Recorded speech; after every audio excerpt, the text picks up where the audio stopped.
معصوم فرماتے ہر شب جمعہ ہزارہ گنہگار وادی برہوت سے آزاد ہو جاتے ہیں۔ معصوم فرماتے ہیں مومن جب شب جمعہ آئے تو زیادہ سے زیادہ اپنے مرحومین کو یاد کیا کرو۔ ایک روایت میں آئے فرمایا جن کے والدین مرحوم ہو گئے، فرمایا ہر شب جمعہ تمہاری بوڑھی ماں تمہارے در پہ آتی ہے، تمہارا بوڑھا باپ تمہارے گھر پہ آتا ہے اور کیا سوال کرنے آتی ہے، میرے لال مجھے کوئی خیرات دو، مجھے کوئی ثواب دو۔ معصوم فرماتے ہیں یہ غافل انسان پوری رات سوتا رہتا ہے، یہ کھڑی رہتی ہے یہاں تک کہ صبح ہو جاتی ہے۔ ملائک کہتے ہیں اب جانے کا وقت ہے، کہتی ہے نہیں اب اٹھے گا نماز پہ، مجھے کچھ نہ کچھ تو خیرات دے گا، لیکن فرماتے سورج نکل جاتا ہے، یہ غفلت کی نیند میں سوتا رہتا ہے۔ یہ بوڑھی ماں اور مرحوم روتا ہوا جاتا ہے اور کہتی ہے کہ میرے لال اگر تو آج مجھے کچھ دیتا تو میں بھی تمہارے لیے دعا کرتی۔ فرمایا والدین وہ واحد وجود ہے پروردگار عالم نے جو بنایا ہے، مرنے کے بعد بھی ماں کی دعا بیٹے کے حق میں قبول ہوتی ہے۔ یہاں تک فرمایا اگر پریشان ہو مصیبتوں میں ہو ماں کی قبر پہ چلے جاؤ، باپ کی قبر پہ چلے جاؤ، وہاں اس کے لیے کچھ مانگو اور دعا کرو، خدا اس کے صدقے میں، کیونکہ مرنے کے بعد بھی ماں بیٹے کی تکلیف کو دیکھنا پسند نہیں کرتی۔ تو تصور کرو اس دنیا میں جس کو اللہ نے ماں بنایا وہ ہماری تکلیفوں کو برداشت نہیں کرتی، اور مولا علی فرماتے ہیں کہ میں تمہارے باپ سے بھی زیادہ تم سے محبت کرتا ہوں۔ جناب سیدہ فرماتی ہیں ہم تمہاری ماؤں سے زیادہ تم سے محبت کرتے ہیں۔ امام رضا فرماتے ہیں مومن اگر امام سمجھ کے ہم سے باتیں نہیں کر سکتا تو باپ سمجھ کے باتیں کر، باپ سمجھ کے نہیں کر سکتا، بھائی سمجھ کے باتیں کر، بھائی سمجھ کے بات نہیں کر سکتا، یہاں تک فرمایا دوست سمجھ کے باتیں کر، کبھی ہم سے ناراض نہ ہوا کر۔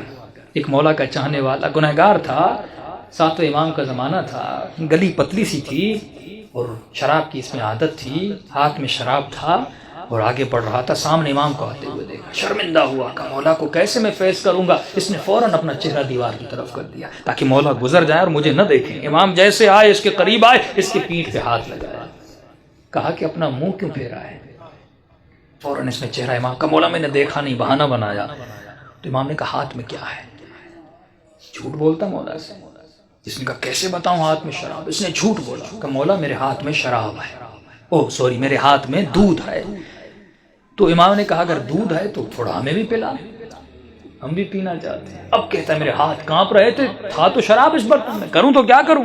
کہتا جیسے میں نے اس برتن سے اس شراب کو اتارا تو وہ دودھ میں بدل گیا۔ امام نے ایک جملہ کہہ کے اور آگے ہو کر گزر گئے، فرمایا تو میرا چاہنے والا ہے، ایسا رہو جیسا ہمیں پسند ہے۔ دوسری بات امام نے کہا خبردار کتنے بھی گنہگار کیوں نہ ہو جاؤ لیکن کبھی بھی ہم اہل بیت سے پیٹ نہ دیا کرو۔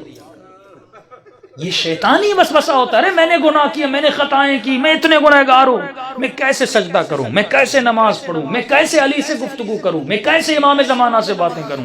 امام فرماتے ہم بیٹھے اس لیے ہیں تاکہ تو ہمارے ساتھ درد دل کرے، اور یہ وسیلہ خدا نے آپ کو دیا۔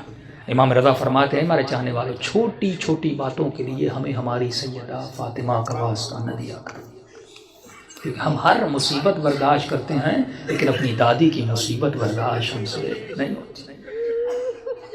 گناہوں سے بڑی کوئی خطا نہیں، بے ادبی سے بڑی کوئی خطا نہیں۔ شب جمعہ ہے، توبہ کی رات ہے، گناہوں سے توبہ کی رات ہے۔ اپنے مرحومین کے لیے بھی دعا کریں، اپنے لیے بھی دعا کریں، اور دلوں کو بارگاہ اہل بیت میں لے جائیں تاکہ خدا ان ہستیوں کے صدقے میں ہم سب کے صغیرہ کبیرہ گناہ